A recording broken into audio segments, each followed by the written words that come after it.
கர்த்தருடைய பரிசுத்த நாமத்துக்கு மகிமையுண்டதாக. இன்னைக்கு ஒரு கேள்விக்கான பதிலை நம்ம பார்க்க போகிறோம். ஏசப்பா பேர் எபிரேய மொழியில் என்ன சொல்லணும், எப்படி சொல்லுவாங்க? இன்னைக்கு பலவிதமாக உச்சரிக்கிறது உண்டு. உதாரணமாக யெஷுவான்னு சொல்லுவாங்க, யெகோஷுவான்னு சொல்கிறோம், யாஹூஷுவான்னு சொல்கிறவங்க இருக்காங்க, அப்புறம் யாஷுவான்னு சொல்கிறவங்க இருக்கிறாங்க. இப்படி பலவிதமான உச்சரிப்புகளோடு என்ன செய்கிறாங்க, பேசுகிறாங்க.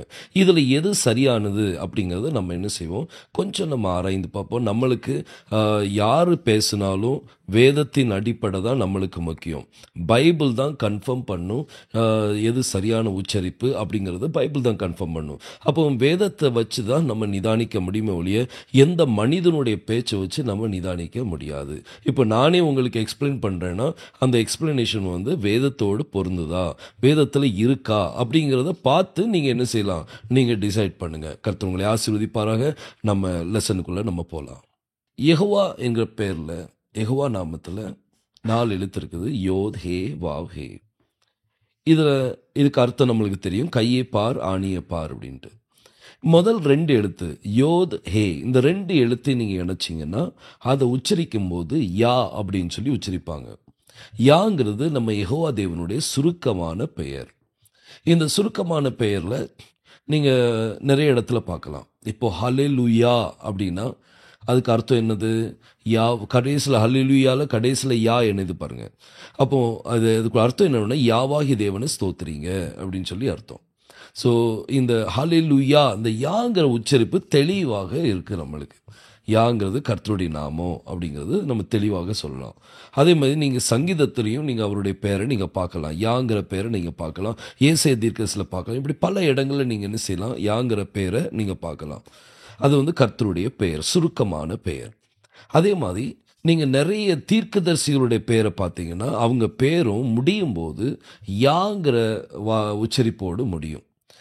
ஏசாயா, எரேமியா, ஜக்கரியா, ஜப்பனியா, எலியா, இப்படி பல பெயர்களை நம்ம என்ன செய்யலாம், பார்க்கலாம். அது யா என்கிற அந்த கர்த்தருடைய சுருக்கமான பெயரோடு என்ன செய்யும், முடியும்.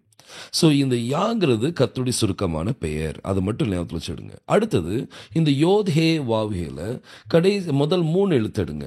இந்த 3 எழுத்து எடுக்கும்போது அது யாஹூ அப்படின்னு சொல்லி சொல்லுவாங்க. யாஹூ. அந்த யாஹூ நீங்கள் பார்த்தீங்கன்னா இதுவும் கர்த்தருடைய சுருக்கமான பெயர் தான்.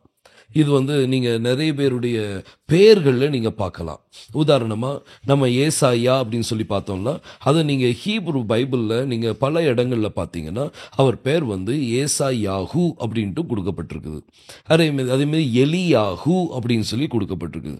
இப்படி நிறைய பேருடைய பெயருடைய கடைசி எழுத்தை பார்த்தீங்கன்னா யாஹூ அப்படின்னு சொல்லி முடியும். இன்னும் இஸ்ரேலி பிரைம் மினிஸ்டர் நீங்கள் பார்த்தீங்கன்னா அவங்க பேரும் என்னது தான், பெஞ்சமின் நித்யான் யாஹூ அப்படின்னு கொடுக்கும். கடைசியில் யாஹூன்னு சொல்லி என்ன செஞ்சுருக்கும், சேர்ந்திருக்கும்.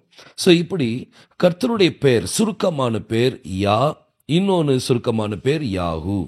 ஆனால் முழுமையா யோதே வாவ்ஹே எப்படி உச்சரிக்கணும்னு சொல்லி யாருக்கும் என்ன செய்யாது, தெரியாது. ஆனால் சுருக்கமான உச்சரிப்பு எல்லா இடத்துலையும் நீங்கள் என்ன செய்யலாம், பார்க்கலாம். இப்போ ஒரு பேர் எடுத்தீங்கன்னா அந்த பேரில் கடைசி எழுத்தா, கடைசியில் கர்த்தருடைய நாமம் வரும்போது அது யான்ட்டு வரும், யாஹூ அப்படின்னு சொல்லி வரும். இது வேதத்தில் இருக்குது. அதை நான் உங்களுக்கு காமிக்கிறேன். அதே மாதிரி நீங்கள் இப்போ இந்த கர்த்தருடைய பேர் முன்னாடி வந்தா, அதாவது ஒரு பேருக்கு முன்னாடி வந்தால் அது எப்படி உச்சரிக்கணும் பாருங்க. நீங்கள் நிறைய பேரை பார்க்கலாம். உதாரணமாக யோசபாத் ராஜா உங்களுக்கு தெரியும். இந்த யோசபாத் ராஜா இது இவருடைய பேர், ஒரிஜினல் பேர் என்ன அப்படின்னா, அதாவது பைபிளில் எபிரேய மொழியில் கொடுக்கப்பட்ட பேர் என்ன அப்படின்னா யெகோஷபாத். இதில் யெகோ அப்படின்னு சொல்லி வரும். யெகோங்கிற ஸ்பெல்லிங் பாருங்கள், YEHO, யெகோஷபாத் அப்படின்னு சொல்லி வரும். அதனுடைய ஹீப்ரு இதையும் லெட்டரையும் உங்களுக்கு காமிக்கிறேன். இதில் நீங்கள் பார்த்தீங்கன்னா யஹூ கிடையாது, இல்லாட்டி யாஹூ அப்படின்னு கிடையாது. இது யெகோஷபாத்னு கொடுத்துருக்குது. இந்த வாவுக்கு மேலே புள்ளி வந்தாலே அது ஓன்னு சொல்லி தான் உச்சரிப்பு. இப்போ நிறைய பேர் என்ன சொல்லுவாங்கன்னா ஓ இங்கிலீஷ் வார்த்தை அப்படின்னு சொல்லுவாங்க. அப்படி கிடையாது. ஓ இது இது இது உயிர் எழுத்துக்கள். இது தேவனால் உருவாக்கப்பட்ட இது உயிர் எழுத்துக்கள். இப்போ ஒரு சின்ன பிள்ளை, பிறந்த குழந்தைகளுக்கு மெய் எழுத்துக்களில் பேச தெரியாது. அப்போ அவங்க எப்படி பேசுவாங்க? ஆ, ஈ, ஊ அப்படின்னு தான் அழுவாங்க. வேற மற்றபடி என்ன செய்ய அழ மாட்டாங்க. இது எல்லாமே இது தேவனால் உருவாக்கப்பட்ட ஒரு ஒரு சத்தம். இது மனிதனால் உருவாக்கப்பட்ட சத்தம் இல்லை. அதே மாதிரி நீங்கள் ஊமையர்களை பாருங்கள். ஊமையர்கள் பேசும்போது எப்படி பேசுவாங்க? ஆ, இ, ஊ, ஊ, ஓ, ஓ அப்படின்னு தான் பேசுவாங்க. அவங்க செய்கையில் அவங்க சத்தம் வெளியிடும் போது அவங்க மெய் எழுத்துக்களை வச்சு சத்தம் கொடுக்க மாட்டாங்க, அவங்க உயிர் எழுத்துக்கள் தான் சத்தம் கொடுப்பாங்க. அப்போது ஓ, ஊ, அந்த ஏஇஐஓயு இருக்குல்ல, இதெல்லாம் இங்கிலீஷ்குள்ளது அப்படின்னு சொல்கிறது அது தப்பு. அது வந்து அது எதுக்காக அப்படி சொல்கிறாங்க அப்படின்னு எனக்கு தெரில. இது தமிழ்லேயும் ஏஇஐஓயு இருக்குது, எல்லாத்துலேயுமே உயிரெழுத்துக்கள் இருக்குது.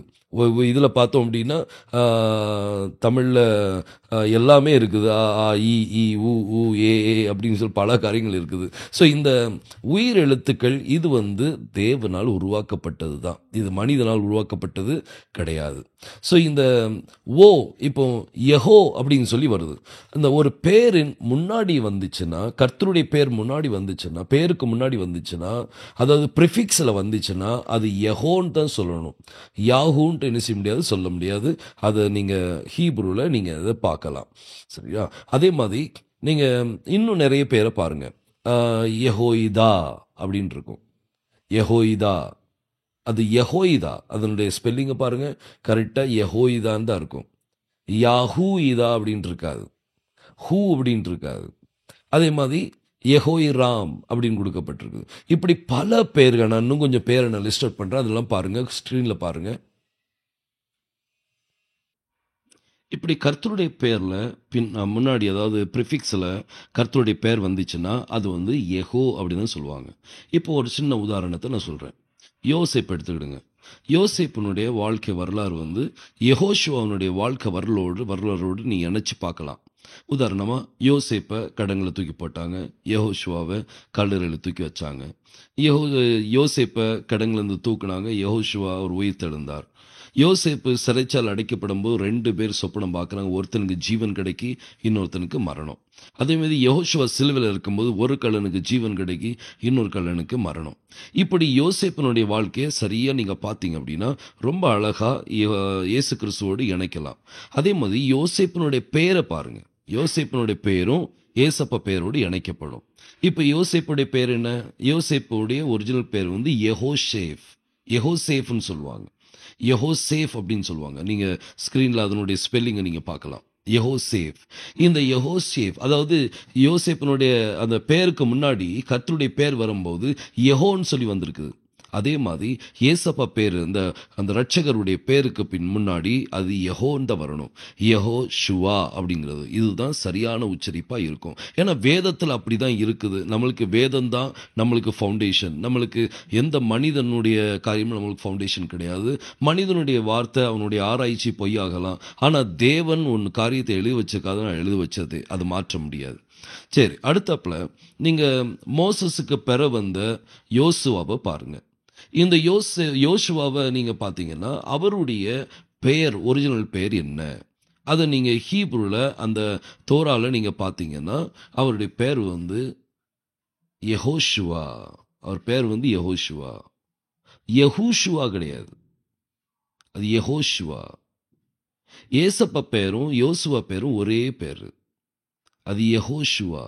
யெகூஷுவா கிடையாது, அல்லாட்டி யாஷுவாவும் கிடையாது, அல்லாட்டி யெஷுவாவும் கிடையாது, அது யெகோஷுவா. அவருடைய பேர் வந்து யெகோஷுவா தான். அப்போ இதில் நம்மளுக்கு என்ன தெரியுதுன்னா, நம்ம ஏசப்பா பேர் வந்து யெஷுவா இல்லை, அதே மாதிரி யாஷுவாவும் இல்லை, யெகூஷுவாவும் கிடையாது. ஆனால் அவருடைய பேர் வந்து யெகோஷுவா. அப்படி தான் உச்சரிக்கணும். இது வந்து வேதத்தின் அடிப்படையில் சொல்லியிருக்கிறேன். சப்போஸ் இது வந்து நான் சொல்கிறதுல உங்களுக்கு ஏதாவது வேறு ஏதாவது வசனங்கள், ஏதாவது வார்த்தைகள் உங்களுக்கு தெரிஞ்சதுன்னா நீங்கள் என்னோடு ஷேர் பண்ணுங்கள். நம்ம அதை பற்றி இன்னும் டீட்டெயிலாக நம்ம பார்க்கலாம். சரிங்களா? அப்படி பாருங்கள், எல்லாருமே மனிதர்கள் தான். மனிதர்கள் என்ன செய்யணும்? தப்பு பண்ணிட்டோன்னா அதை திருத்தி கொள்ளணும், அவ்வளோதான். ஸோ அதுதான் மனிதர்கள். நம்ம தேவன் அல்ல, நம்ம மனிதர்கள் தான். நம்மளே நம்ம ஆராய்ஞ்சு பார்த்து நம்ம திருத்தி கொள்வது கரெக்டாக இருக்கும். ஸோ இது வந்து யெகோஷுவா அப்படின்னு தான் உச்சரிக்கணுமே ஒழிய யாஹூஷுவாவோ யாஷுவாவோ இல்லாட்டி யெஷுவாவோ அப்படி உச்சரிக்கக்கூடாது. ஏசப்பா பேர், எப்ரே பேர் வந்து யெகோஷுவா. ஸோ கர்த்தர் உங்களை ஆசீர்வதிப்பாராக. மேலும் உங்களுக்கு கேள்வி இருக்குமானால் கமெண்ட்ஸில் வந்து நீங்கள் கொடுங்க, எழுதுங்க. அல்லது எனக்கு வாட்ஸ்அப் நம்பர் நான் உங்களுக்கு போட்டிருக்கிறேன். அந்த வாட்ஸ்அப் நம்பரில் நீங்கள் எனக்கு ஷேர் பண்ணுங்கள். ஏன்னா கர்த்தருடைய நாமம் ரொம்ப முக்கியமானது. கர்த்தர் உங்களை ஆசீர்வதிப்பாராக. ஆமென்.